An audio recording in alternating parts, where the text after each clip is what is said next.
You are listening to the Growing Small Town Show, a podcast dedicated to supporting you, the person who really cares about the future of your small town. We believe when people get better, everything gets better, and our episodes offer the ideas and actions that prioritize people and small communities. Thank you for listening. We're so glad you're here.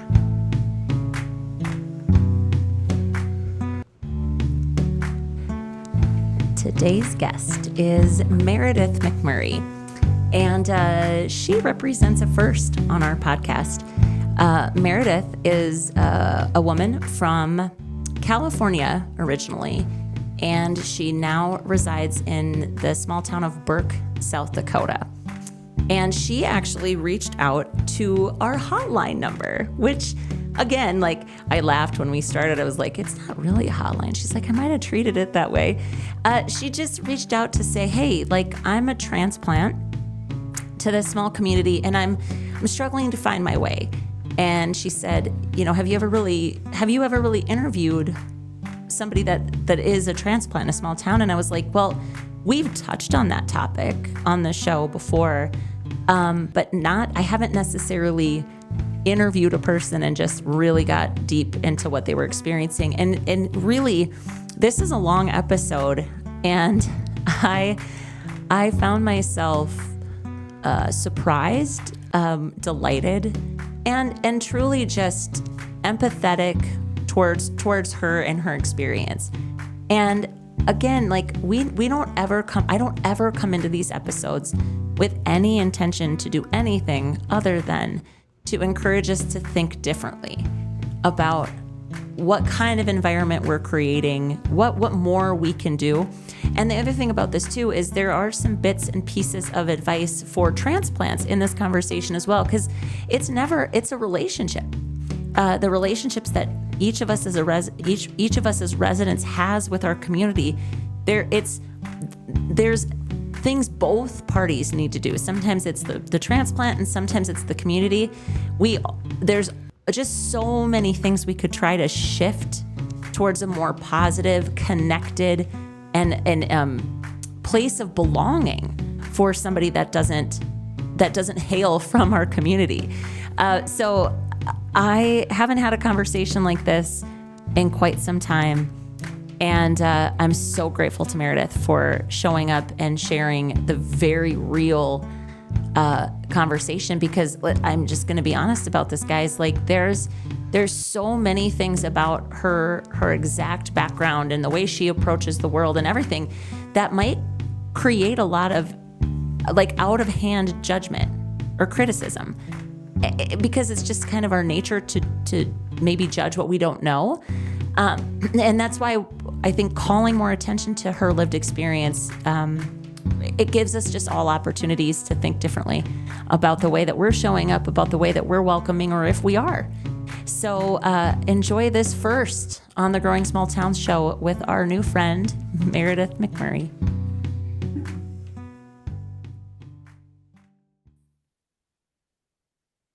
Well, hey, Meredith, welcome to the show. Hi, thanks for having me. Well, this is a first for the Growing Small Towns Show podcast for a couple of reasons. The fact that you called our hotline, which we don't actually call it a hotline, but you called our number and just said hey, this is something I'm experiencing. And originally it was would you be willing just to have a conversation? And then the more that we kind of went back and forth, I'm just so excited to have you here. Thank you for reaching out, first of all. And thank you for trusting me and our show to kind of talk through this situation. Thank you very much. I'll admit I used it like a hotline. You know what? We love it. I mean, that's great. Yeah. That's what we're here for. Oh, so cool. Why don't we just start wherever feels good to you, honestly, Meredith. Give us maybe give our audience a little bit of a background as to what brought you. So you're now in a community in South Dakota, not from here. And maybe that's what we should just title this episode, "Not from here." Not from here. Yeah, because that's honestly that's one of those things. So to kind of tee this up for you and for the audience, I think there are still a lot of communities that if people are there that are not from there, that means different things to different communities. First of all, I think there's kind of this tenure. Nobody knows the number. Like, what's the magical number where you finally feel like you're from a place? I really think that varies from town to town. But you've had a very specific experience not being from the community that you're now residing in. And I think it might be helpful because one of the things I love, I think it might be helpful for our audience to understand how you got to be where you're at, how you chose it and why. Because I honestly think, Meredith, that any of us that have ever worked in community development or like we're somehow part of our community's long-term kind of growth strategy, whether that's like Chamber of Commerce, economic development, whatever. I think that there kind of is this I think there's a little bit of a misconception that people that have no connections to our community won't ever arrive at our community. And that's actually just not true. Right. And so I think your story, how you came to be, and you can share as much of that feels good to you. But just to give everybody some context, like what brought you to South Dakota? Yeah. So, my name is Meredith and I am from Marin County, California, which some people know what that is, others don't. It is what connects to the Golden Gate Bridge. So you have San Francisco on the south side of the Golden Gate Bridge, and on the north side is Marin County. And when I was born, it was a magical place. And so I'd say 5 years ago, it became not a magical place. And I think a lot led up to that moment, of course, in 2020 is what I'm referring to. But yeah, it was subject to some pretty intense lockdowns that lasted about 2 years. But I only lasted there under that circumstance for about 16 months. And then I fled because I was a business owner and I lost my business. You know, it became unviable to operate a business, and probably not for the reasons people would think. Like, anyway, I can get into that later. But I ended up deciding to no longer serve that community. Because for me as a business owner, I was my whole heart was into the service of the community.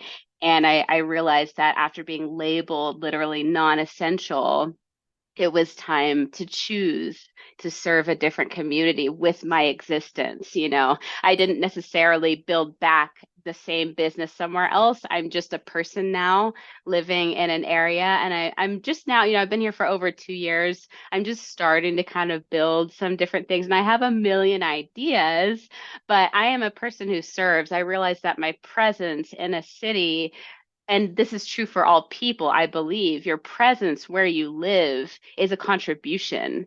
And so I made an intentional choice to leave where I was from. I left a place that would consider me and what I do for a living as non-essential. And I now live in the place that, you know, in 2020, I was hearing that all South Dakotans are essential. And so I packed my Prius and drove and came here with no plan. That's the literal truth. So, okay. So before we move on, Meredith, there's a couple things I think I have to stop and just touch on. So there's a couple of really beautiful truths in what you shared so far. Painful truths too. I personally think there's always beauty in pain, or there's no point. And I just believe there's always some sort of a point. Sometimes it's really hard to see or find in the moment, of course. But I think what you just shared is truly one of my personal deepest and most deeply held convictions, is that like who we are, our contribution, the way that we show up is how we build community. It's how we give to where we're from. And I really hope that the listeners, even so far, can really hear the pain for you in the idea that your presence, your service couldn't it didn't have a home in the current city that you were living in. And it was also the place where you had grown up. And so there's lessons in that alone for us. And I guess I'll kind of state it as a bit of encouragement is I think all of us should be thinking about, are we making room in our respective communities for people to steward their gifts well? Because my goodness, that's what it's about. And the idea that you chose a place based on, technically, I mean, I wouldn't say it was a political statement or like even a marketing message, right? But it was a declaration. So the other cool thing about that is, like, communities that are listening to this, if you want to be the kind of place where all people are considered essential, then you can say that, but then you have to be it. But that's the power of strongly stating who you are. Like, you heard it halfway across the country. And like you said, you packed up your Prius and you went, I want to go where I'm considered essential. I think that is rad all day, every day. So, and super brave and courageous of you. That's kind of incredible. Okay. Keep going. I'm sorry. I just think, like, these notes for people that are listening, it's incredible. Yeah. Keep going. Stop me anytime. I appreciate it. So, I guess, what do you want to know from there? So you arrived in South Dakota. Did you have any connections to the community at all that you chose? None. What made you choose it? Can you share a bit about that? Like, how did you decide on the small community that you're living in? Why Burke? Yeah. Okay. So I first came to Rapid City. I knew about a conference which is called the Freedom Fest. It's a convention, I guess. It's a convention. Freedom Fest is where I went first. Governor Kristi Noem was speaking there, and I wanted to go and shake her hand for saying that all South Dakotans are essential. That's the person I heard on the TV say all South Dakotans are essential. So I got, really excited by that. And so I went to that festival. I paid the extra to get in her little room and shook her hand and cried and just said, I just appreciate that you are the only governor in this nation who said that on national television. And so from there, I sat, and after the convention, didn't know at all what I was going to do. And so, gosh, how do I... Well, God, like, I can't even, but seriously, even listening to this, like, I can't even believe that that's how you arrived there. Like, again, if you are a person that speaks on behalf of your community at all, the question or the statement I just want to, like, make at this point is, like, what are you saying about yourselves? Because it literally is, and it can be an actual attraction mechanism for people.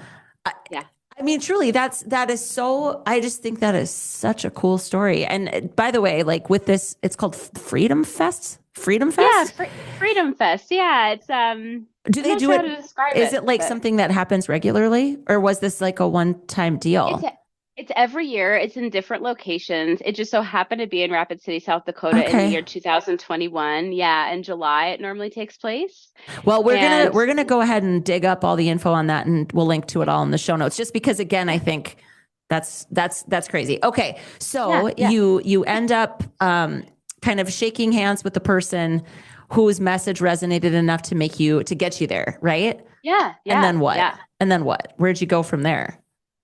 Yeah, so I sat for a minute, and so by trade, I am a lot of things. It's hard to get an artist to say what exactly they are, right? We don't need to box you in.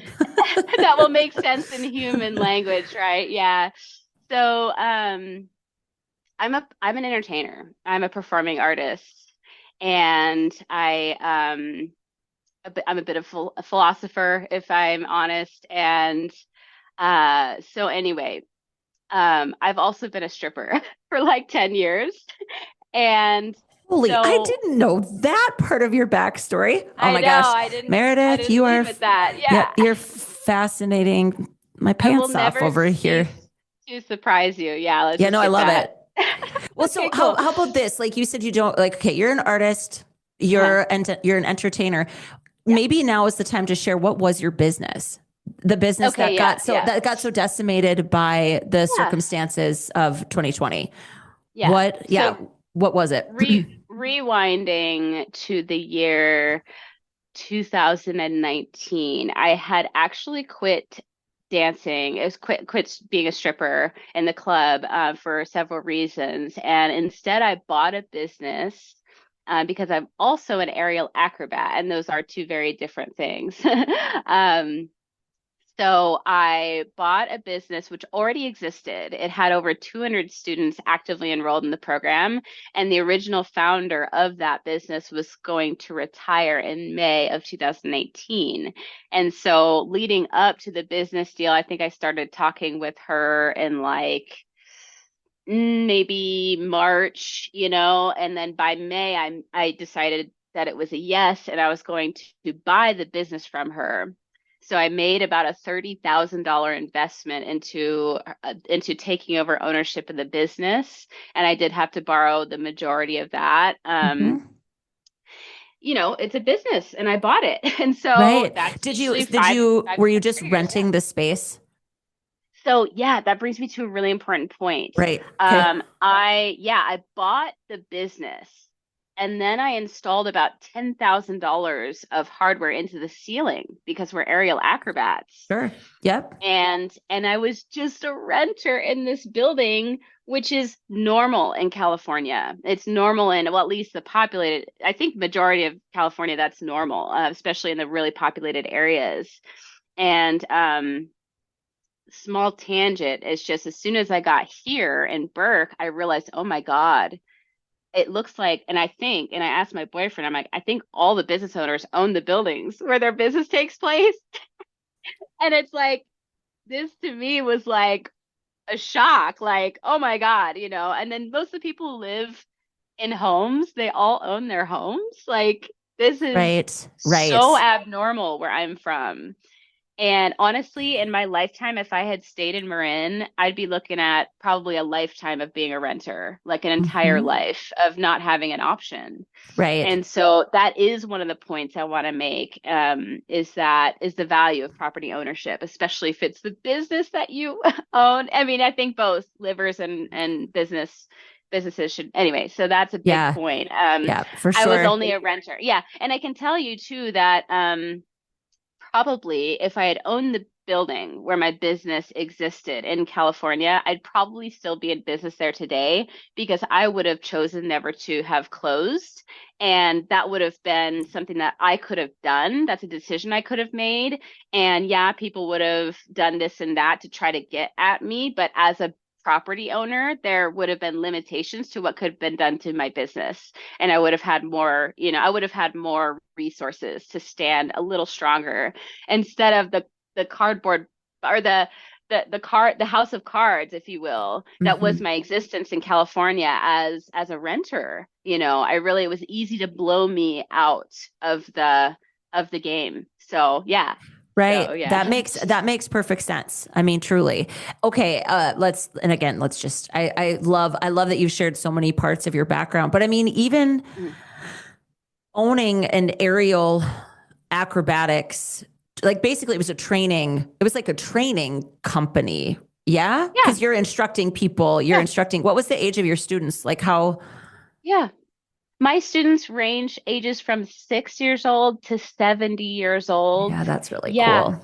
I had like I said, over 200 students remained actively enrolled in the program after I took over ownership. We had 8 normal months to operate together with me as the leader. I had a team of 6 adult instructors and a handful more of student in training instructors, which was Mhm. really, I mean, I had paid acrobats. I owned a small but successful performance company with for aerial acrobats as well, and it was just, oh my God. I mean, I loved like performing and entertaining, but to pay another acrobat was like the best, like one of the best moments of my career.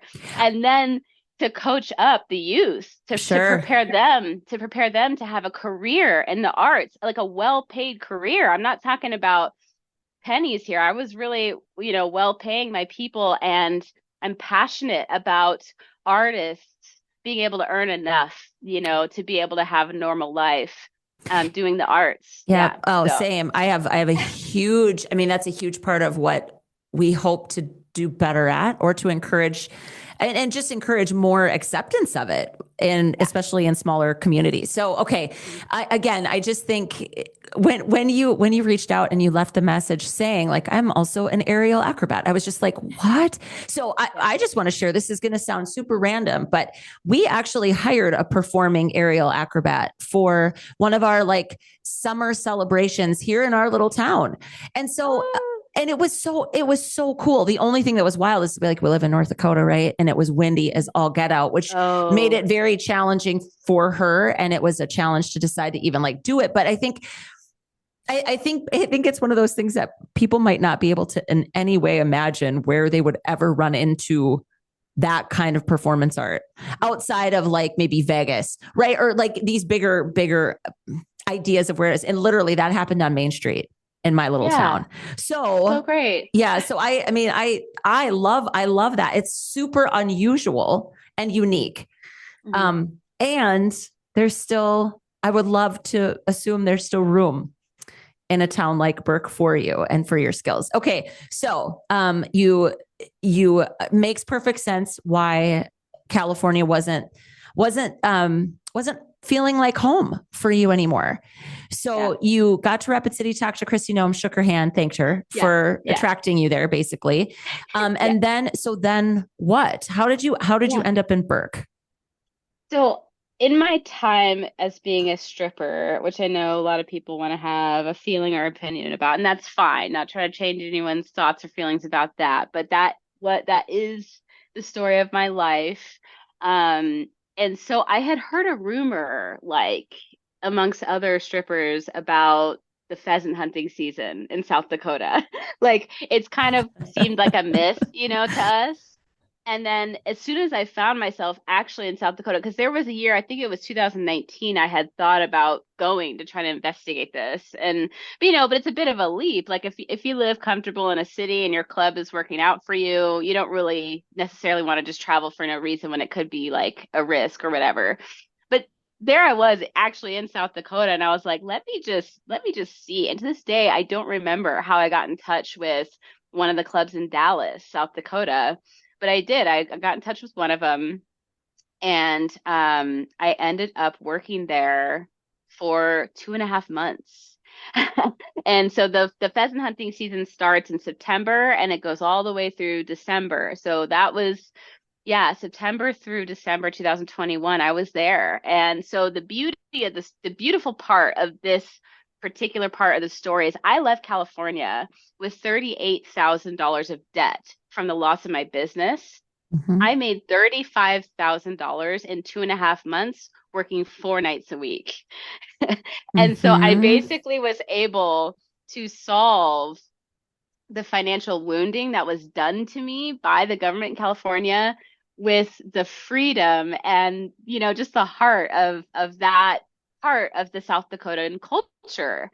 I understand the pheasant hunting to be quite a tradition there. And so, it just really like solved that problem so I could then kind of operate, free and clear from there, so, yeah.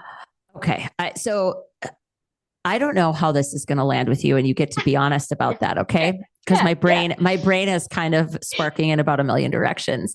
Yeah. So you already just made the statement, like, I'm sure there are some people that might struggle, right? With, and you're just like, this is my experience. Mm-hmm. I think that there's some room for us to discuss even just right now, what would it look like if we opened our minds to thinking differently about, because what you just shared, Meredith, I think is so important. You made a choice to do a kind of work that I think you're absolutely right that it probably comes with a decent amount of judgment. I mean, I think that's a reasonable thing to assume, right? But you're also literally saying that you, on your own, with your own, fully eyes wide open choice, got yourself out of a really terrible place financially. Yeah. And so I'm sitting here and I'm just thinking, like, I feel a lot of gratitude to you for coming to me and being willing to talk to me about this, because you're actually just touching on things that don't get talked about a lot. Mm-hmm. That honestly, even like exotic dancing or stripping as a profession is not something we have ever touched on this episode or on this podcast, as you can imagine. But I think there's also some realities to that. And I just want to say that I would hate that anybody that has a judgment of the profession would then make blanket assumptions or judgments about you as a person. I appreciate that. Thank because you. you're sitting in front of me. We're over Zoom. You're only a state away. I'm hoping here we actually get to meet face to face, but like listening to you're articulate, you're smart. You work hard. You didn't blame anybody else. There are so many things about your story that are honestly just patently unfair. It sucks. Okay. Like, let's just say that what happened to you, the timing of it all, the lack of agency, the lack of choice that you actually had about, like, it wasn't like you couldn't make your business work. You were not given a choice to operate. And that decision was made for you. Mm-hmm. Meredith, you could have just whined and like, there's a million things you could have done that would have been worse than the choice you made. And so I'm feeling really, I guess, kind of protective of that part of your story in this. And just what would it look like if we didn't immediately out of hand judge something or a person for a choice that they made? Do you see what I'm saying? Like, I feel like I can really hold the nuance of this, and see still, to me, like, even if I'd have a problem with what you did as a profession, it happened right in my neck of the woods. So it's something that I think it's at least shedding some light on that. Also, the potential of actually handling your own financial situation that, again, like, you had to make a choice to get out of that hole and you did it that fast. Like, there's a lot to this. And I don't know if anything that I just said strikes anything in your heart, but, yeah, it does. I'd love again, to like, just your bravery for sharing it. I can't say enough. So thank you so much. I really appreciate that. And first I will say, I am so proud of myself and my own life. And I say that because I know and love lots of other strippers. And what I see happen sometimes is there is a tendency to, once you sort of decide to retire for whatever reason, there's a tendency to turn your back on it and try to kind of cover it up or act like it didn't happen, or, change the story of your life to exclude that as part of the life. And there's never going to be a day where I will do that to my life. I'm too proud of it, and not too proud. I am very proud of it, and it is the story. That's the truth of me and my life. And also, I guess I want to share with people that I don't say to women that they should become a stripper. I don't like suggest that, because the way a job like that can land on your average person's psychology, I realize that it can be not positive for some people.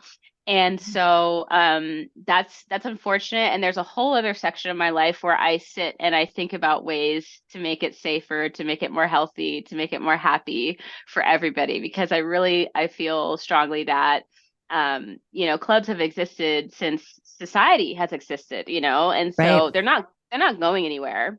You may close one down, you may close another down, but they are not leaving society, right? So, so I am interested in, like, the safety of all people. And, so yeah, I think that's kind of a good, amount of time to spend on that. But, okay. The other thing I wanted to say is, in California, when my business, it was called Aerial Arts Fairfax, and the Instagram is still up if people wanted to see that. The magic that it was. We'll for sure link to that too. Great. Yep.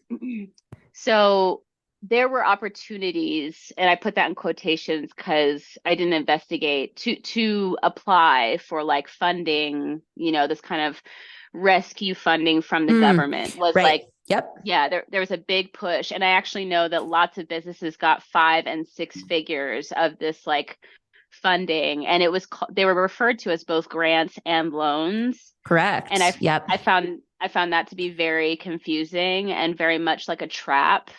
And so I made a very deliberate choice. I think I applied for one, and I got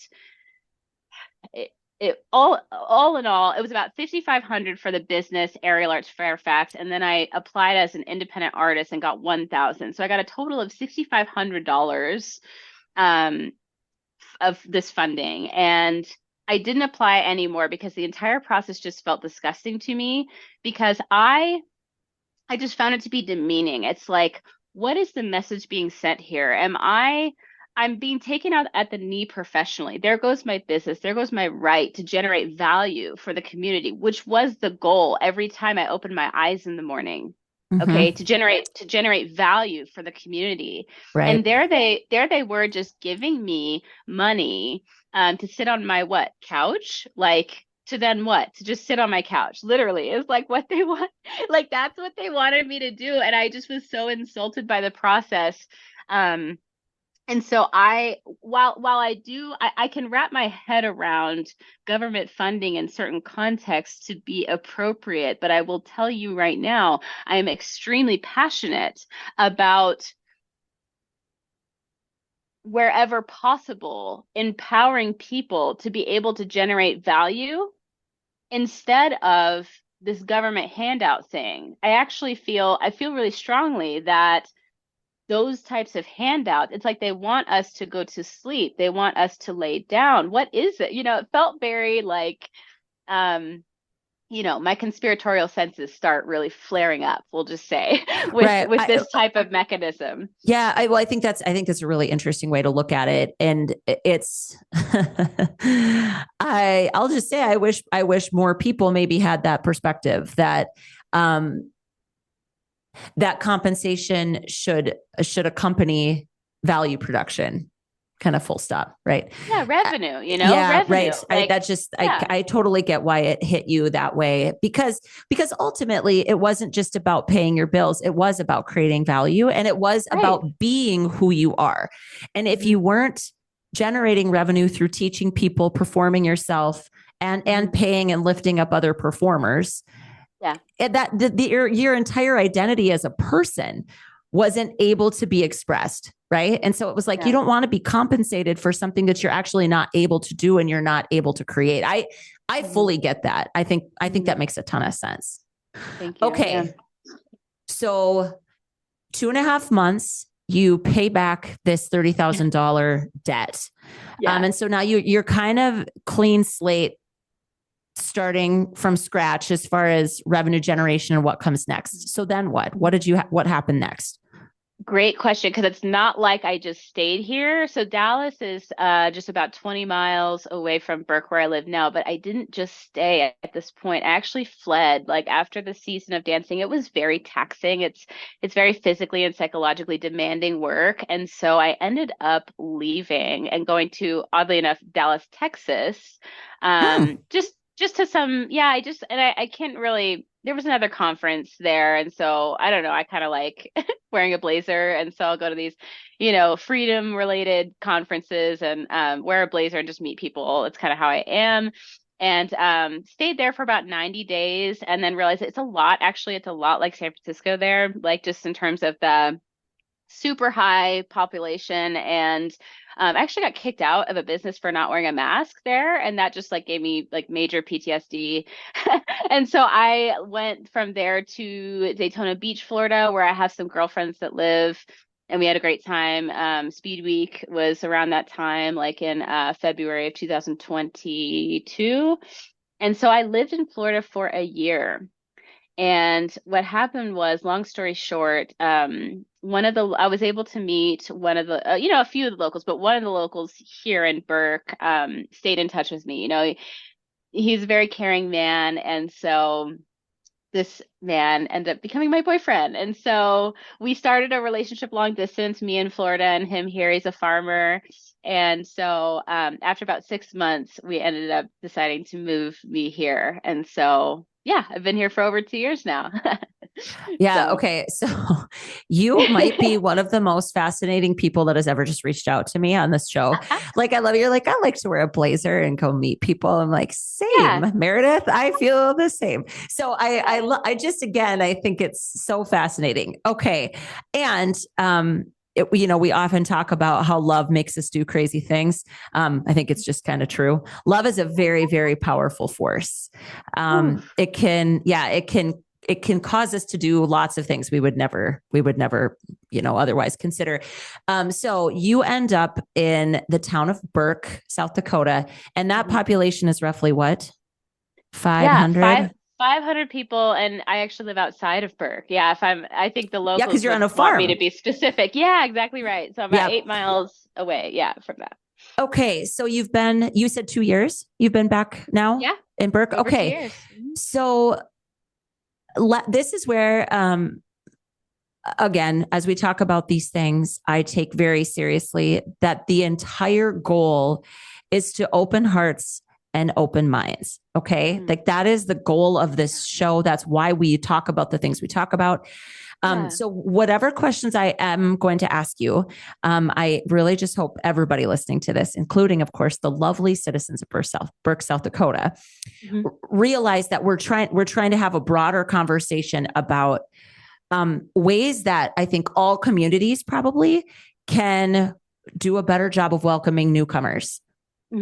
Right? Because it is, I want people that move to my community. So I'll just focus on our town, right? In Oaks here. When people come here, the faster that we connect them to the things they love, the stuff that lights them up, and give them opportunities to just like tap into those unique things that are inside every single one of us, right? And they find a way to either give those things or participate in those things, the faster and the better chance I think we have as a community of making this feel like home to them. I mean, it's a sense of belonging connected to a sense of purpose. Like, and it's so funny. Like I'll just talk about this until I'm dead, because I actually believe so strongly that that's how we do it. It's intentional. It's super unique. It's individualized. And you can't really scale it. It's not like we can do that without just being good to these people, to new people that come to our community. So as we talk about this, I really want to make sure that we just like lay that foundation, that we are talking about this from the perspective of how can we all be better. The Growing Small Towns show is recorded locally at the Growing Small Towns podcast studio located in Oaks, North Dakota. It's produced by Pheasant Canteen Studio in Aberdeen, South Dakota, with marketing support from Cassidy Johnston in Canyon City, Colorado. Our intro music was created and produced exclusively for Growing Small Towns by James Bergman, singer and songwriter from Fargo, North Dakota. Local and small. It's what we support, and it's who we love. Get your community a shout out on the podcast. Call 701-203-3337 and share your small town success that you just don't feel is being celebrated quite enough, and let us shout you out. You can also share your biggest people challenge, and we'll dedicate an episode to offering ideas to help. Hell, you can basically tell us anything, and we'll do what we can to answer. We can't wait to hear from you. Today's small town shout out is Allendale, North Dakota, the county seat of Dickey County, which is the county that I reside in. And Allendale is going through something that I think would be easy to look at and say, gosh, I wish that would happen to us. But they are the recipient. I guess I'll call them the recipient. They're the site, maybe I'll call them that, of a major economic development project. It's called Applied Digital, and it's a data mining center. And the revenue that the city of Allendale is going to enjoy because of this project is is game changing. There's no question about it. The reason I'm giving Ellendale a shout out, though, is because as great as that growth sounds, it comes with a ton of challenges. And primarily, I want to shout out the residents of Ellendale, North Dakota, because I know it's not easy. I've listened to a good number of you talk about it, talk about this project, talk about how it feels. And I just want to remind you all that even though this project is game changing in a lot of ways, it doesn't mean that you were broken or worthless or not in any way valuable before it. And I think sometimes when things like this happen, we can focus on the change and we forget about the costs. And I just want to tell you that we see you, we feel you, and we're in it with you. And it's not, as I thought about this one, it's definitely different. But I think it's important to make sure that people remember that their input all along, the people that have been there all along, what they need, what they want, what they desire, it does matter. And so citizens of Ellendale, just keep showing up, keep making your voices heard, and do it with positivity, with open-mindedness, open-heartedness. And we can't wait to keep watching the success of this project and all of you as you go. So keep at it, Ellendale. Mm-hmm. And so I think it's always so fascinating. Like, so you come back and you're connected now to, is your boyfriend from there? Oh yeah. Yeah. Okay. Fourth like generation. Multiple generations, right? I was going to Yeah. assume that because that's a lot of times that accompanies the farming lifestyle, right? It's land. Yeah. And so he's the fourth generation of his family to farm their land. He's got history there, right? Yeah. And so the first thing that I think is funny about this is that I think it would be easy for anybody to make the assumption that it shouldn't be that hard because he's from there. Like what shouldn't be that hard for me to live here? Like you to live there and you to find your way. I honestly think there'd be a lot. I know no one else can see your face but me. I think that that's a misconception. Oh my God. Yeah. That just because you have those connections and the person you're connected to has deep roots, that means nothing about anybody's willingness or the ease of people to accept and embrace you. So let's talk about that maybe. What have you found? What's been tricky? What's been challenging? What surprised you? Anything you want to share, Meredith, as we talk about this, because this is a real thing in every community, every single community that's listening to this. Okay. I'm excited. Yeah. So I almost wonder if the statement is the opposite, like, because he's kind of, he's super used to here, everything the way that it is. And then I appeared, I beamed down, I feel like an alien that just beamed. I kind of did though, right? I bet that's exactly how you feel. Yep. Yeah. And so that's cute and that's fun. And by the way, let me just say, like, I had lots of fun getting to know my boyfriend. He taught me to drive tractor. Like, here I am out here. I am pulling the rake in hay season. I am, helping him fix fence. I can't do much with the fence. That's like a really intense job, right? But I hold the thing while he hammers the thing, and I try to carry the logs. I love that. Whatever. I hold the thing while he hammers some other thing. That's perfect. Listen, I technically am the fifth generation of my family to farm, and that's how I talk about farming stuff. So you're in good company, Meredith. But I love that you jumped in. You jumped in to immerse yourself in his life. I mean, that's Yeah. And so we have had like farm fun and all this. And I recognize too that it's very hard work. And so I'm learning how to exist around the stress of the farm, and also demanding that he play a little more too, and I do it because the farm is so stressful and there is so much on the line. And so sometimes I like force him to laugh and play with me, Uh, and, which it's like, I feel like every farmer on the planet needs somebody to remind them to laugh and play and be silly a little bit. Yeah. yeah. And I think that's yeah, wonderful.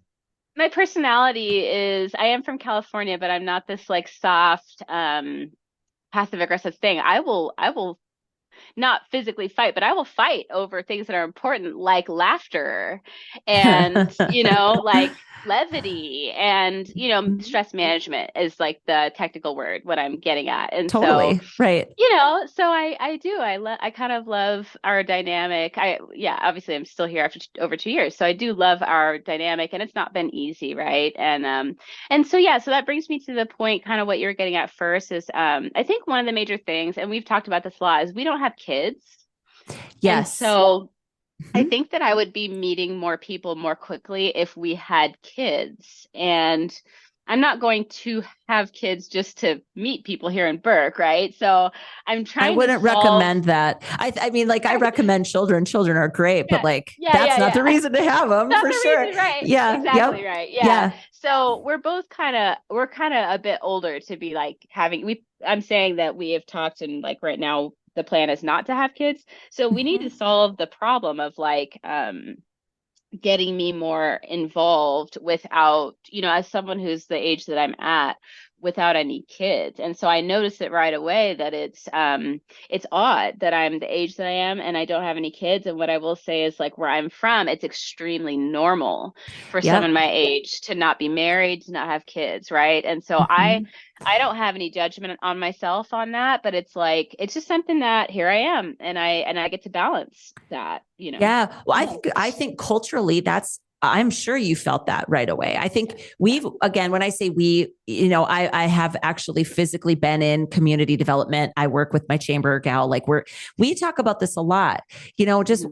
how would somebody Hmm. who doesn't have children, Hmm. what does our community offer in the way Hmm. of socialization? So not recreation, not entertainment. We don't have to put fancy words around it. We're just literally talking about, like, what does the social life Hmm. look like of somebody that doesn't have children? And I think if Yeah. all of our communities are honest about that, it's not something that comes as naturally or as easily, right? Yeah. And so I It's can totally it's see that crazy being hard. a Yeah. massive challenge for you. It's crazy hard. Yeah. And so my boyfriend has mentioned a particular bar that burned down. I think the year was 2017. And he actually brings it up quite frequently. And I tried to get to the bottom of this with him. Like, what was it about that bar that made you feel comfortable to like go there all the time? And he's not super, and he doesn't like drink a ton. He drinks maybe like every other month or something. So he's not Mm, super, it's not right. for the alcohol, because there's plenty of bars still around. Sure. But there was Yep. one bar that he keeps bringing up that is like, because I kept saying, was it I'm thinking it's the business owner probably that infused the energy that was, but no, he said no, it changed hands a number of times in his adult life. And That's really fascinating. yeah, and so Like what? Yeah. What was he's it? describing the structure. Yeah, he's describing where people could sit, where you could go there and feel apart if you wanted to, and you can also make a choice to be together with people. So there's something about the structure of the building that I think is worth talking about. So yeah. Well, Yeah. I just think that's super interesting because you're also touching on another big facet. Again, now we're kind of circling specifically around the Midwest, Hmm. I think, to a degree. The cultural differences, but I also think urban and small town, your rural is a difference here. Hmm. Like, how common is it to be unmarried and without children? Those Hmm. those are cultural differences. I think Hmm. drinking as a primary form of socialization is another thing to contend with, especially if that's Yeah. not what you want to do or you don't find that Yeah. enjoyable. We have those same Yeah. conversations again here in my community when we're thinking about what kinds of events do we hold.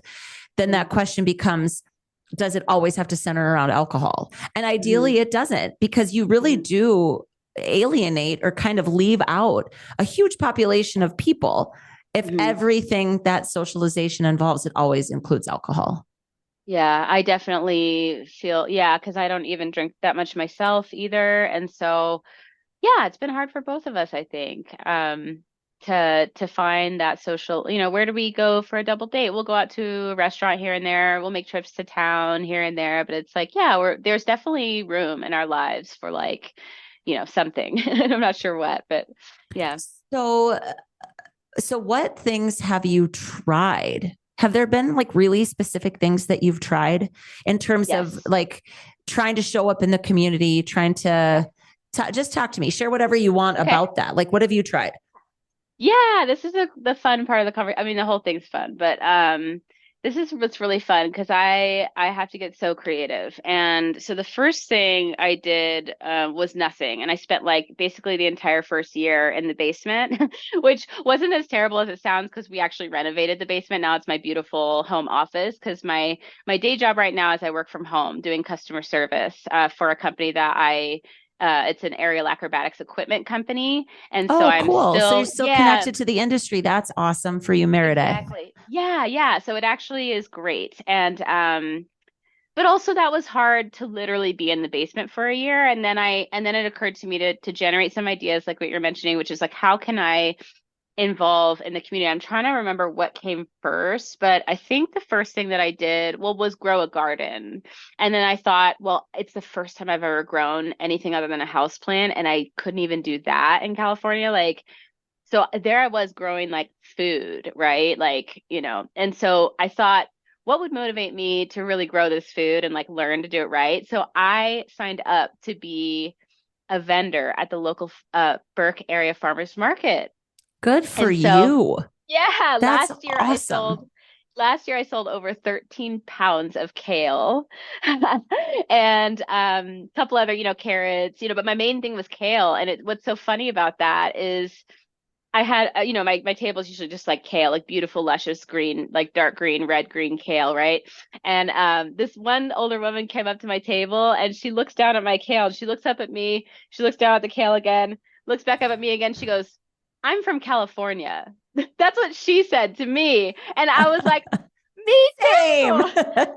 There's something about my kale that just exuded, which was kind of a beautiful, beautiful, luscious, dark green, healthy food is something that I miss seeing a little more commonly, I'm in sure. California. Yeah. So Hmm. even when I go to the grocery stores here, especially certain times of the year, there's quite a lack in terms of the luscious green, fresh Yep. stuff, right? Yep. It is a And serious challenge for the yeah. Midwest. You bet. Yeah, and I don't mean that as a hit, obviously. I No, I think it's just a really reality. It really yeah, is. just a reality, right? So it was so funny to make a friend that way. Like just there was my kale and I'm standing there and she just like it resonated, right? And so so yeah, so I sold a bunch of kale and I showed up to almost all there was like 12 weeks or something and I was there for almost every single one as a vendor and just to meet people and to do commerce. I'm kind of spiritual about business. Like I think that it matters where and how we move our energy, what kinds of Hmm. agreements we make with each other, even if it's just for a moment. And the kinds of passing the sharing of value that we do in business is something I'm very passionate about. And so even though that was small scale, I was operating mostly at a loss with selling just produce. I didn't have any like products or anything like that. So I just came and I bring my coolers full of kale and I just get and it was such a pleasure though to be able to produce something like that out of the earth, and to have, some exchange of value with that was really, really cool. And I met a handful of people, I was able to kind of network. I put my aerial acrobatics business cards also on the table, and a couple people picked those up. And so, I'm kind of like trying to market myself at the same time doing the aerial acrobatics thing. And so there was that. And then the other thing I did, which was a big step, is I got a giant Bernese mountain dog um, about a year and a half ago. And so I thought, let's get him some training. So I called a woman and she came to our house for a training session with he was a puppy, but she's also the president of canine, what do they call it, prairie dog search and rescue. So they train dogs how to do search and rescue. And I Oh, thought, that's oh my cool. God, I would love to do it. And she's actually pretty far. We have to drive to different locations. It could be like anywhere as close as Mitchell, and it could be as far as like Sioux Falls. Yeah. Yeah. So That's like we other were, half of the state for people that aren't South Dakotans, right? I mean, yeah, really, that's almost yeah, all the way across the state, right? yeah. We were driving like 2 to 3 hours one way just to get to training. But the training would be for like 4 hours. So it wasn't a total loss. But we did search and rescue training, and it was, so I guess it's not really like rooting me into Burke here, but to me, and I remember a podcast you had recently, which was about how the towns really see themselves as like like if Burke maybe thinks it's just Burke, whereas when I say integrate myself where I live, I mean the whole state, because You bet. And you I should, don't Meredith, I don't feel, seriously. yeah, I Yep. don't feel like I can afford to commit only to Burke. I actually need Gregory. I need Dallas. I need Winter. I need Sioux Falls. I need Rapid City. I need parts of Nebraska too. Like that's just the bigness of my, That's right. that's how Okay. I think. Yeah. Yeah. So I want to pause there for just a second because Yeah. and thank you for listening to previous episodes. That's awesome to Yeah. hear. But I Absolutely. think Yeah. I think what is maybe hard for people that you're immediately doing life with now, like in Burke and kind of the surrounding areas. I think it is hard to keep into any sort of perspective when, especially if we're from these places, right? So I literally talk about the fact that the state of North Dakota, and I don't know South Dakota's population off the top of my head, but North Dakota's is just under 800,000 people across the state. It's you crazy. you know Yeah. and you're laughing because like you came from a place where that many people plus that was across a bridge. Yeah. Yeah. San Francisco has, I mean, again, don't know the population of Two San million. Francisco, yeah, right off the Two top, million. but Yeah. it's more than double my entire state. Yeah.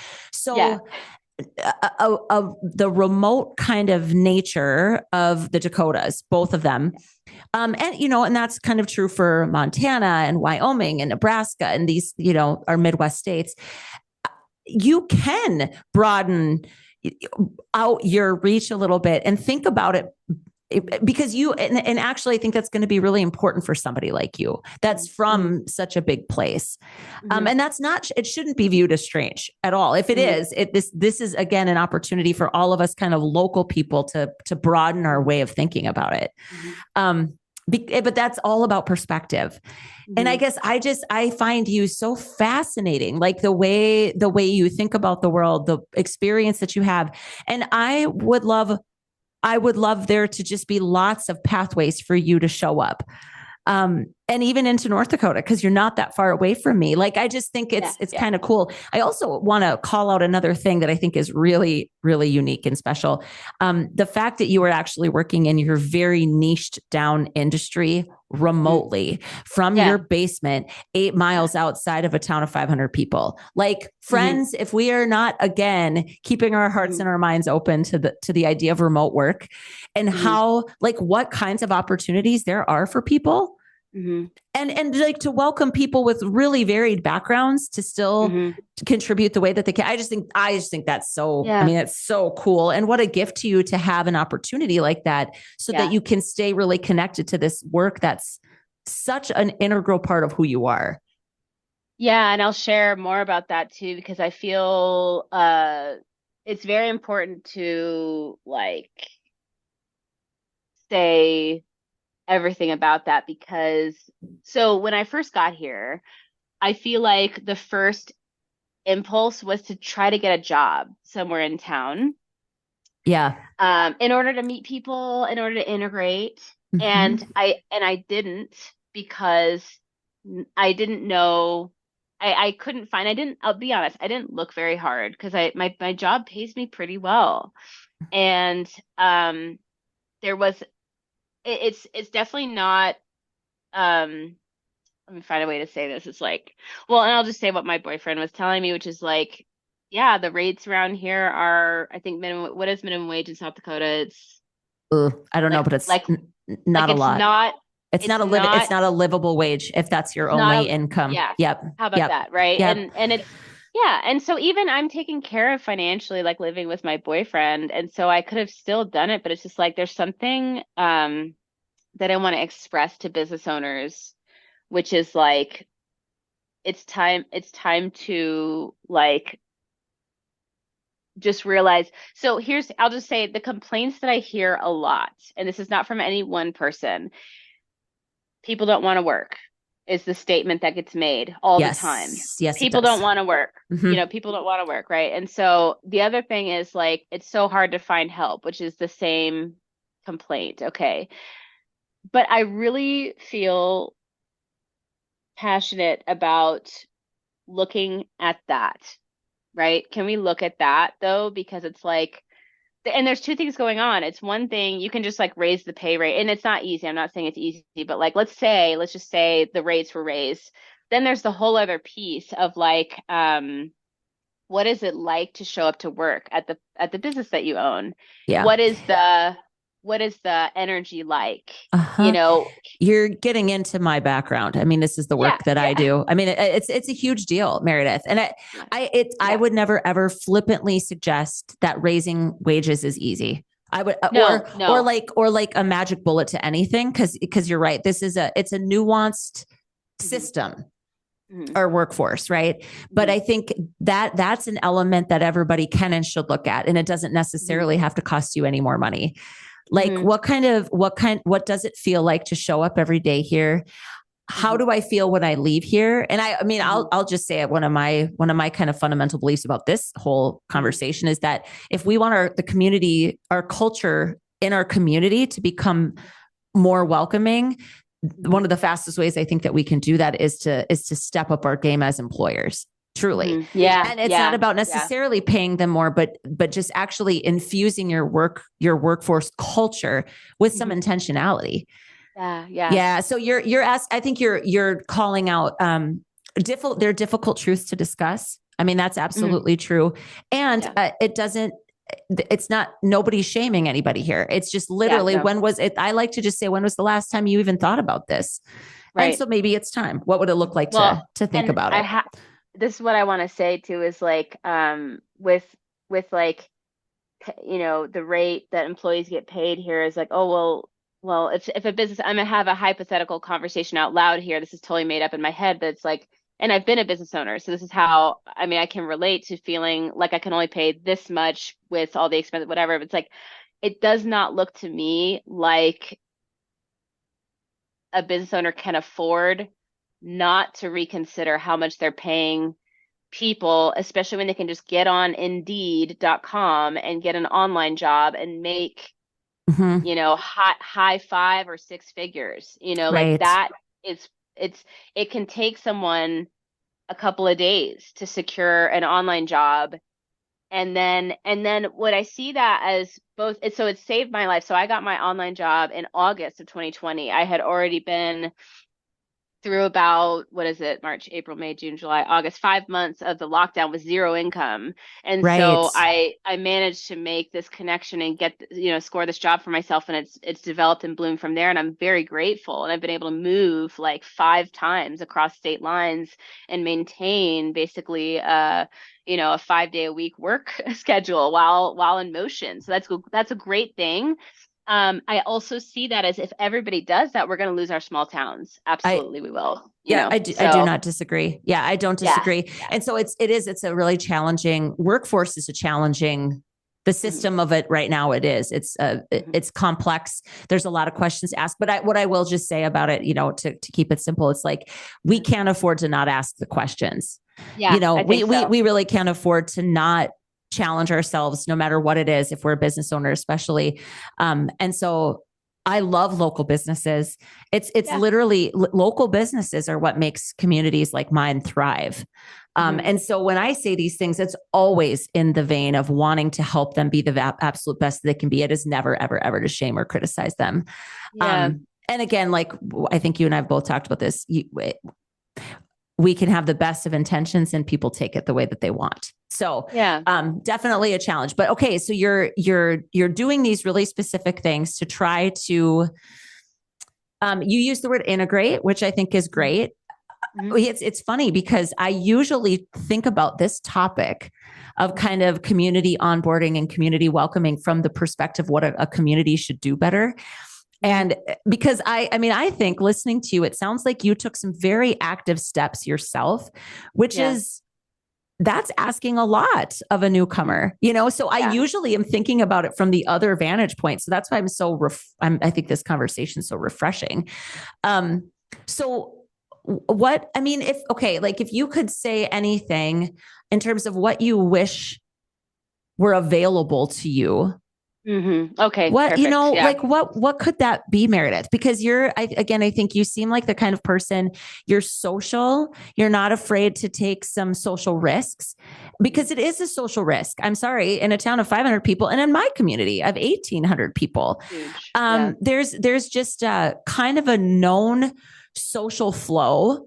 Some people call them cliques, right? But people are socialized we're kind of entrenched in our socialization, and you have to be really thoughtful, both on the part of a community, if you're really thinking about these things, and then on the part of a newcomer to kind of break through that, to somehow show up differently in that. And I just think when people are flippant about this topic, I get kind of hot, because it is tough. I can't, I'm from here, and I still thought it was tough. Find and navigate it as an adult. Right. So what do you wish were there? That's a great question. Two things. So I'll start with the hot one first. So I do long for like a church that I could actually feel safe and connected in. And I just said that, right? So yeah, you did. Okay. And I waited it out. So I have a follow-up to that. I'm assuming there is a network of churches available in Burke, and the surrounding areas. Cause I would imagine, if you could find a church that felt like home to you, that felt kind of aligned with what you need and what you want, you would travel a little ways for it. I'm guessing. Is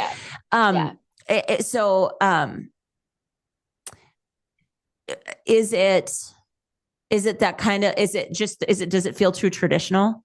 That's the word I'm choosing to use, That's in the belief systems versus, I don't want to label it. I'm just asking, is there kind of a rigidity or a formality to the structure of what you're seeing? I value tradition, right? And tradition, the word means different things to different people. And people may view me as like radically progressive, but I'm not. I am actually not. I'm staunchly independent. And I think that my beliefs would continue to surprise most average people. And so with churches that exist here, it's not like I've gone to all of them either, right? Like, if I'm honest.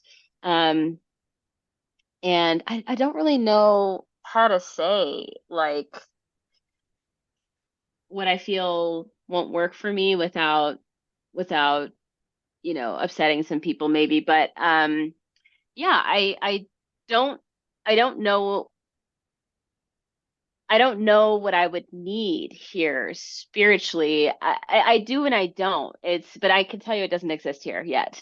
Right. That's what I know for sure. Yeah. Yeah. Well, so here's I'm gonna challenge you to just think about something. Help me out here. Yeah. Like what would it look like if you were the one that started it? I want to. I really want to. But then I'm afraid that I'm going to upset more people, and I don't want to upset anybody.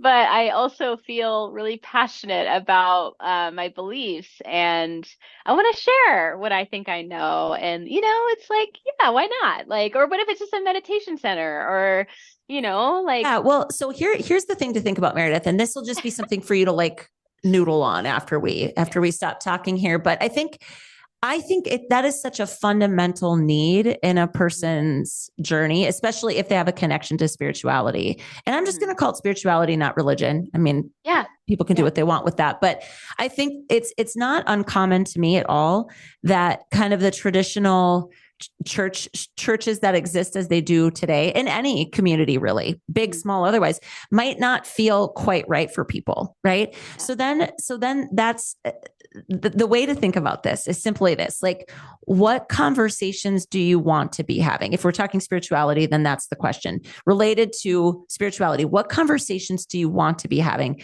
And who, what would it look like for you to just host, like, create an open invitation? Where could that be held?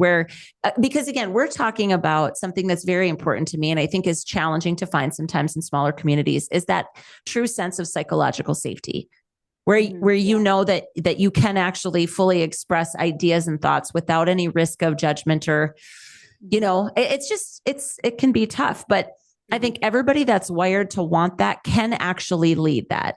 And so that's the question. I mean, and you and I, after this, obviously we can stay connected and talk through ideas about it. But I mean, is there like one simple way to start, maybe, is to choose a book that's kind of representative of what faith and spirituality feels like to you. And then have that be something that you read together, and then just host informal, casual get-togethers where you're discussing that. That sounds awesome. Yeah.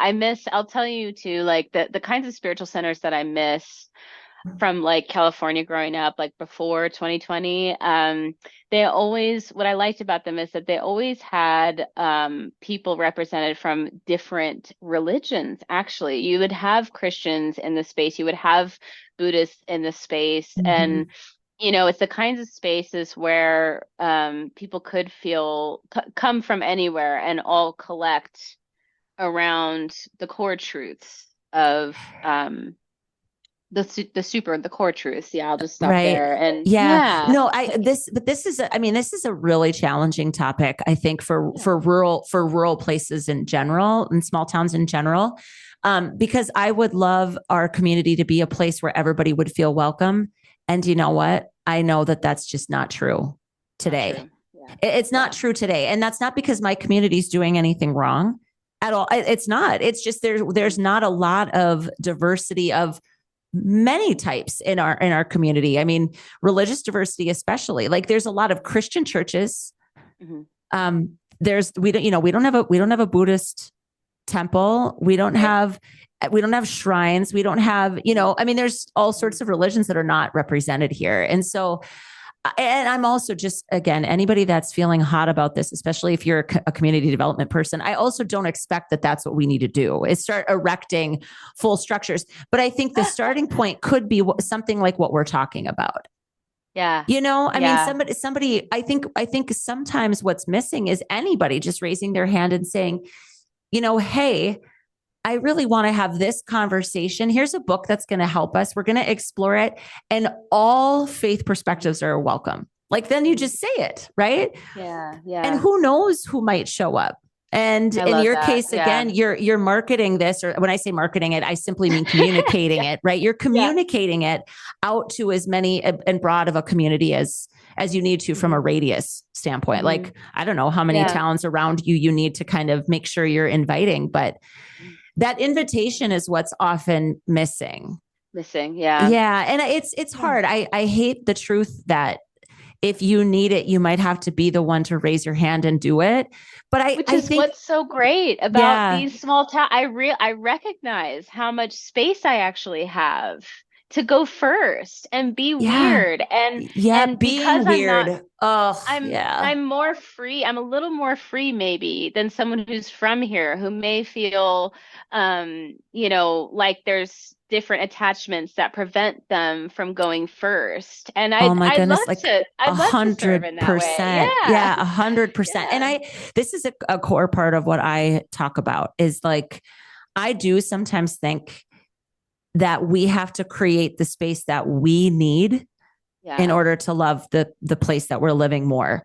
And again, I hate that we have to like burden the newcomer with that, but instead, what if we looked at it as an opportunity? If you're saying, if this is what you need, what would it look like for you to offer it?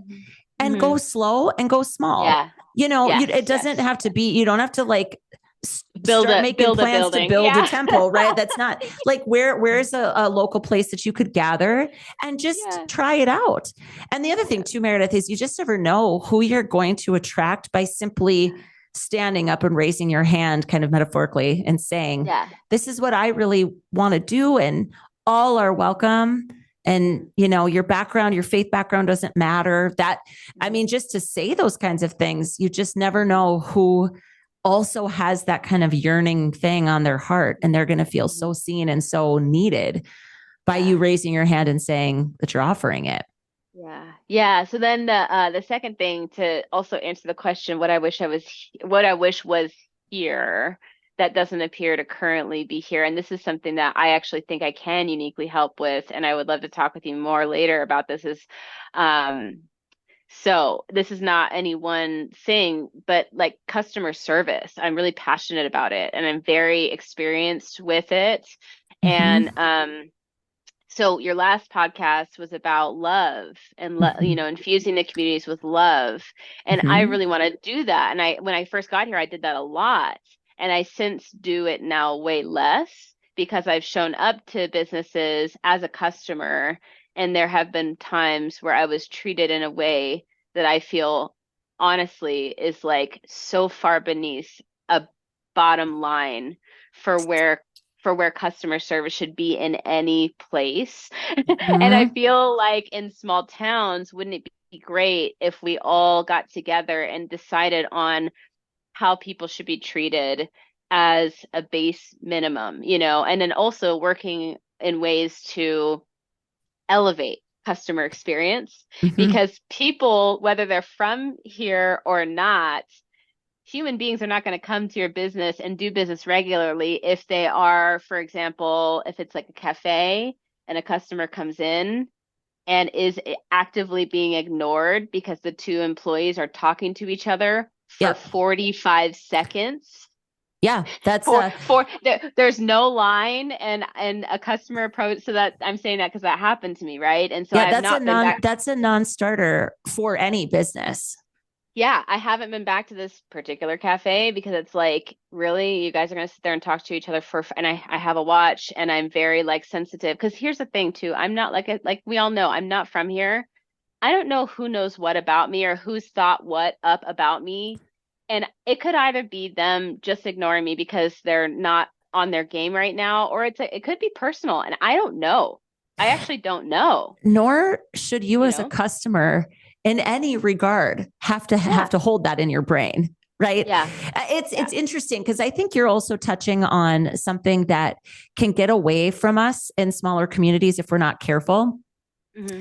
This is actually where I think this sense of like, oh, well, we all know each other becomes truly dysfunctional. And I'm Yeah. going to say this, and so you don't Hmm. have to. But I Okay. think sometimes we end up accepting a level of, service or behavior that is actually far less than what should be acceptable at all, just because we're like, oh, well, that's just how Shirley is, for example, right? And we Yeah. dismiss it because we just know Yeah. but other people that don't know Shirley shouldn't have to navigate that mentally. Like Yeah. it actually, it's actually just not acceptable. I Yeah. get really hot Right. about this too. And when I say hot, I mean Yeah. passionate, because Yeah. again, in our small communities, like every human that walks through your door deserves the best of you. A celebration. How about? Yes, Yeah. honestly, like you, we can't. Again, it's kind of we can't afford to be flippant or not really on our game. That's not something that Yeah. we can afford to do. Yeah. So Because again, cause, like how much are we standing in our own way in small places? yeah. Like, and I just always want to encourage people to think Yeah. differently about these things, and I think that's really important. Yeah, after that happened, I went through several days of kind of agony around what do I do? Should I call the owner of this business? Should I write a Google review? I'm just like, how do I communicate what just happened and find that special way to like, because I really, at the end of the day, I want to lift people up. I'm not even personally angry about what happened, but I do see it as an egregious, you know, violation. And, you know, in a small town where they're serving one of the small towns, but people do come to this place Of from, you know, course. the other towns. And it's a beloved space. And I think they'll do well across time. I'm not worried about them going out of business or anything, but it's like, what if you could do more? What if you could Yeah. be more? You know, what if you could, right? Don't you like, to me, I'm like, it's not like an obsession with maximizing for the sake of itself, but I do think that people, you know, we need the small touch points of inspiration. If, even if it's just going to the local coffee shop and getting that cup of coffee, what it takes me 5 minutes or whatever, ideally, if I'm not being ignored, right? But then I get to have that experience. I get to see a human face. I get to Mhm. exchange commerce and exchange Right. value. You know, to Hmm. me, I do try to spread my love around. I'm always tipping over $1 on everything I get from the cafe, even though it's well over 20% most of the time. You know, it's like I'm really Right. trying to share my love with the businesses.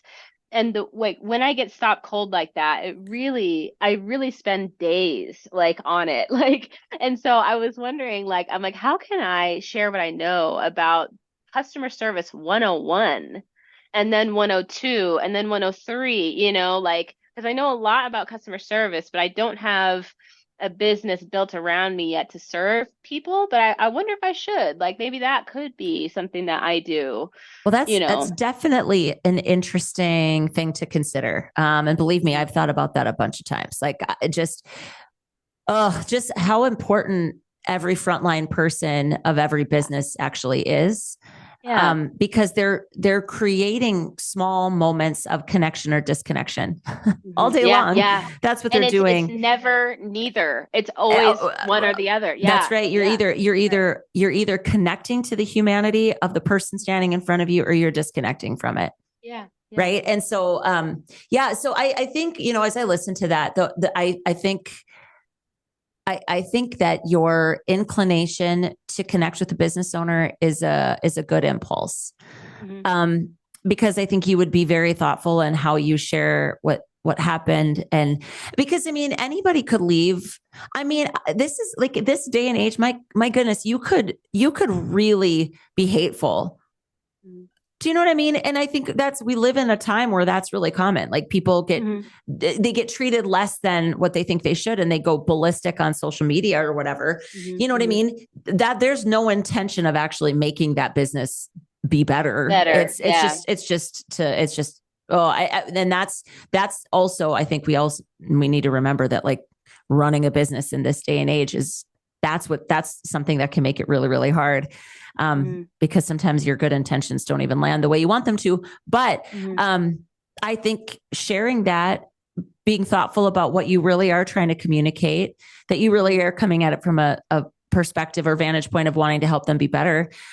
You know, I think direct I just communication, the, you know, the is reason I yeah, and sorry to cut you off, but no, the you're reason good. I don't is because I like I'm from California. Like I'm this I don't know if I can cuss on this podcast, but I'm that bitch from California. You know what I mean? So I don't ever try to correct anybody from here because I know probably that it will come across as I'm just this psycho from California, like Yeah, who I hate it that. like I hate the there's an idea of extra, that. yeah, but it's So true, much. right? Of course it is. Yeah, Yeah. of course it And is. so And that's put I such, again, wait. it's such an extra Mhm. burden on you Yeah, as a newcomer.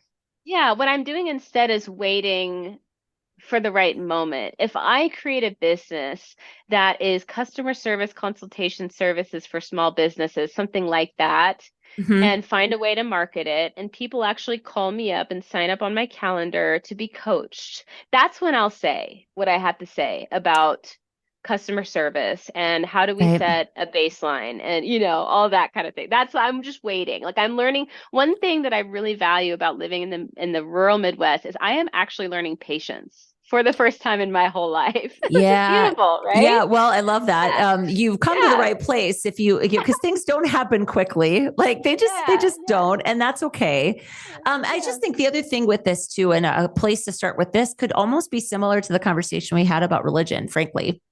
Yeah. Like, is there currently a mechanism that brings your local businesses together?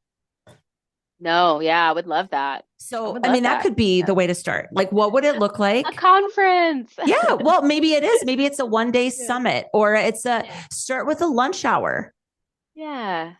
and just Yeah. I say would like love that. we're going to come together with the goal of lifting each other up, supporting each other, and being a friendlier place to run a business. Like maybe that's it, Yeah. right? So people, like, more people could start, more people could be more successful. Like, I don't know. Mhm. I mean, the chambers of commerce exist for a reason. Small towns a Yeah. lot of times don't have them. But just what would a low key, informal, casual gathering of Mhm. business owners look like? Yeah. And that's the other I thing too. I appreciate the reason. Like, if you don't have an actual personal connection with that business owner, it probably wouldn't work to reach out to them and just be like, "Hey, I casually," like they don't. Mhm. The trust isn't there. Right. Right. Because a phrase that Mhm. I've heard and I totally agree with is that innovation happens at the speed of trust. And innovation Mhm. is just Yeah. like the adoption of anything new, right? Like Mhm. we don't change things until we feel safe enough and trusting enough to do so. So I think maybe that's something that you can bring to this Mhm. community, is just an open container Mhm. for some of these conversations to be had. I would love that. And what I want to add too is like this actually, like customer service values, actually, I don't consider as innovation. I actually consider that as a reaching back to the fundamental values that these areas were founded upon. I think that, sir, ma'am, like this kind of respectful opening doors. Oh my God. uh, I have not touched a door since I got to South Dakota because there Oh, I seems to love always be a that. man. Do you know what I mean? There's always Mhm. a man just opening the door and I'm not doing business with him, but there's a service to that. Service comes from these heart-centered places. There is so much heart and soul in the history of this area, and I can feel it. And so I feel sad. And my boyfriend has shared with me, he feels sad too. He's been alive during the time when, this place used to be about service to each other, being there for each other. And it appears like now there's less of that. And so Mhm. I'm asking people not to innovate at all. Actually, I don't even use social media, by the way. I think that's Yeah. an important point about me. I'm religiously not using social media. I religiously feel strongly about, the community boards. If we want to Mhm. market the community boards and Mhm. word of mouth and that type of stuff, and customer service is an old technology that we were, Right, right. more But more born with. Yeah. what I will say is that it's innovating to them if they're not doing it. I mean, Mm-hmm, really, it's like it's changing. It's changing. hmm I think hmm change. Maybe that's a better way to put it. Like, Yeah. change Yeah. only happens at the speed of trust. People, Yeah. nothing Yes. changes if Yes. people don't accept it, take it on, and do it. Right. And that Yes. goes back to old school, just Yeah.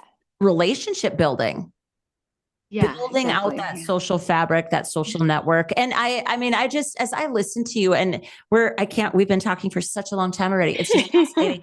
But I think a lot about how I want my community to be the kind of place that attracts people like you. Yeah. Full, Thank you. full stop. Somebody who's generous and thoughtful. You show up very beautifully in the world, Meredith. You do. Thank you. And I think I talked to a lot of people, and I've visited with a lot of people that were transplants and ended up leaving their community because Yeah. they couldn't ever kind of find their way in. And by that I simply mean they never felt like they could just kind of build enough of those social connections to make them feel like they belonged there. And that's a risk that we run with every new person that comes to our community, right? And that's why I said, for me, I when new people come and I'm aware of them, I do think about that. Like, where are they? Who are they connecting with? What do they care about? What do they love? Like, how do we help them? And then again, I think it's also recognizing that our communities, we have to make room for somebody like you to offer and create an invitation for something that you need that doesn't exist. Mm-hmm. And all of these things touch on the fear of change. And it doesn't, not all communities are afraid of change, but most of us like to do what we're comfortable with. I mean, that's a natural human thing, right? So all Yeah. of that is simply a challenge to how do we make room? How do we make Yeah. more room in our communities? Yeah, it's a great question, and I would love to be part of the solution. And it's great to, like, full disclosure. It's like I've been living here for over 2 years. Doesn't mean I'll stay, you know. And Mm-hmm. I think when I reached out to you, I was in a moment of panic, of feeling like, faced with more challenges than, yeah, not a lot of security, and I mean social security. It really comes down to the social security that we feel with each other. That's Absolutely. why I left. That's why I left where I was born. I had been living there for 33 years when I, and I've traveled a lot, and I did live in different places, but it's like Marin County was my home of 33 years, and I never, before the day I left. I mean, I think I gave myself 4 days notice before I was out of there because I knew if I waited, I wouldn't have been able to leave. I was so attached to what it was, really, and that's not what it is now. And but it's because of the social breaks, so much destruction. And so if I don't find enough of a sense of purpose, Mhm. here, Right, right. I don't know. I mean, I am in a relationship with a great guy, and that's a huge blessing. And is that enough to keep a whole person living somewhere where they feel otherwise totally disassociated? I don't know. I don't know. And so I'm talking to you in the middle of this story, and it's really awesome, but Well, and it's really cool to kind of have the snapshot. But yeah, I can't thank you enough for being willing to share it because this is reality. I mean, yeah. again, I I no longer do our local economic development work specifically, Mhm. right? I don't, that's not my role anymore. And yet, as a person that lives here and has had to do very specific things to find my own social network that feels like me. I've had to curate it. I mean, and it Mhm. does. It takes a lot of effort, Meredith. It's not for the faint of heart, right? And I always will think like, okay, communities, how can we do this better? Because not everyone's going to be for us. And we, at Mhm. this point in this story where you're at right now, we don't know if you and Burke are meant to be together forever. It sounds like Yeah. Burke's a person, but honestly, we Yeah. are in relationship with the communities that we live in. Yeah. We are. This is an actual truth of life. And I'm not sitting here in my little town telling your little town to be better, to do better, Mhm. to be different, to be anything. But I will always challenge everybody and encourage everybody to ask, but what if we could be? And Yeah. what can we do? Yeah.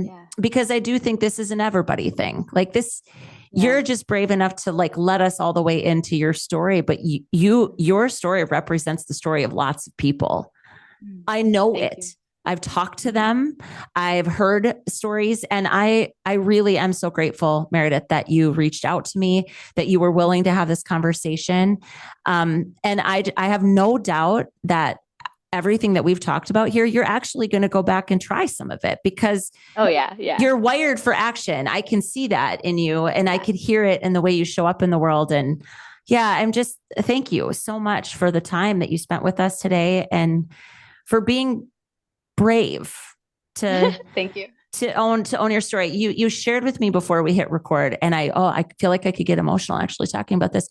What you said was, I just really want to share my lived experience.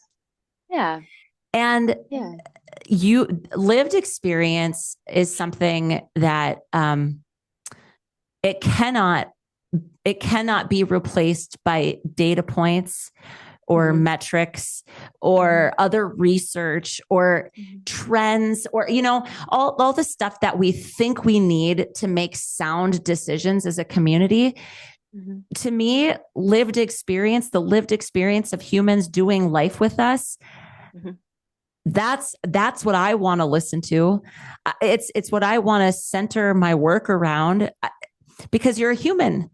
And Hmm. really, it's all about love. It's about love of community, love of place, people, the connection that you have with other people. It's about love. That's about love. That's what humanity is about, Hmm. in my opinion. So thank you Hmm. for sharing your lived experience with us. My absolute pleasure. And yeah, I'd love to be available for people to reach out to me. Like, Well, you know what? Again, you said you yeah, don't really do socials, but we will get I don't. whatever Well, mechanism you have for wanting people yeah. to connect with you. We will link to all of it in the show notes. So you'll be Okay. able to Yeah. tell us exactly how you want people to connect with you. I'm telling you, I wouldn't be surprised if there were some people that reached out to you after listening to this, because um, feeling that sense of isolation and loneliness, like you are in a committed relationship with a person, right? Like you actually have a partner that you're doing life with right now. Yeah. And like you said, is that enough? It's a wholehearted, holistic way of being. It's not, right. You need other connections, other social fabric. And I just know that this is something a lot of people struggle with. Hmm. And I just, again, I can't thank you enough. It was so great to have you on the show. Thank you so much for your like excitement about me. I really appreciate it. I felt pretty invisible for quite a few years now, to include, up to the moment where from the moment California said, you're not essential, up until, just a couple of days ago, I just have felt largely invisible and struggling, and I know I'm not invisible, so I'm pushing back, and but it's not been easy, and I really appreciate this moment to kind of, I feel a bit like all the work I did, all the self-care I did, all the Mm-hmm. um, just being there for myself that I've been doing is paying off, and I really appreciate that. And I'm really excited to like, I love solutions, and your podcast is all about solutions. And Uh, I don't even care what the problems are. Let's get to the solutions. And I'm well, so just there stuff with to you. try, Yeah. right? Like there's Yeah. always that's just it. If anybody's listening to this and they're feeling like you're feeling, Uh, honestly, just remember that there's always something that we can try. yeah. And I love that you brought up self-care. We brought up mental health a little bit, stress management. Um, Mhm. if and when anybody listening to this hits that moment where they feel like they've arrived at the decision that where they're at's just not meant for them, you literally had that happen in your hometown. How Mhm. heartbreaking, Oh my honestly, God. right? And just gut wrenching. Like, okay, this is it. It's all of those decisions can be okay. And Mhm. I will always say that for people. I think maybe the place to leave it is that every single human is essential. We need every Yeah. single one of you. Yes. And I think the more that we can acknowledge that people deserve to live in a place where they feel fully seen and fully embraced. And if every Yeah. single one of us spent more time going, well, what's my role in making that happen?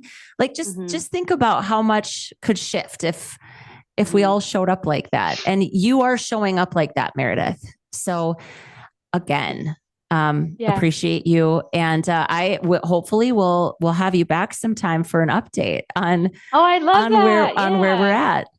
Thank you Yeah, I'd love to again. share too the speech I recently gave. I wonder if that could be Yeah, shared in we the can show share. notes as You bet we well. can share that. Yeah, because that's Cool. something I Awesome. watched and prep for this. Yeah, for sure. We can link to that as well. Cool. Thank you so much Thank for your you. time, and Thank yeah, you. it's We'll been a see. great conversation. I'm sure we'll have you back. Thank you so much.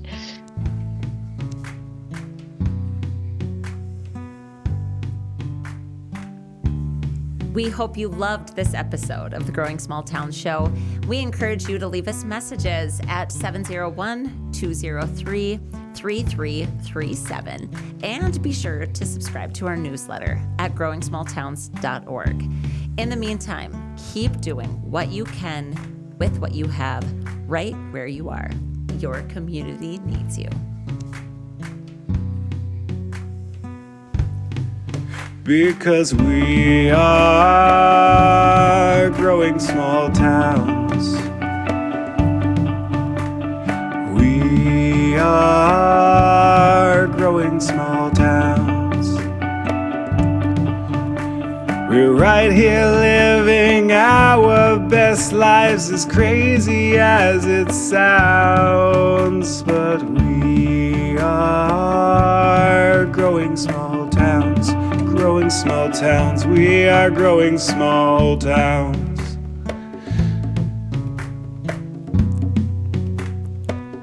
We are growing small towns.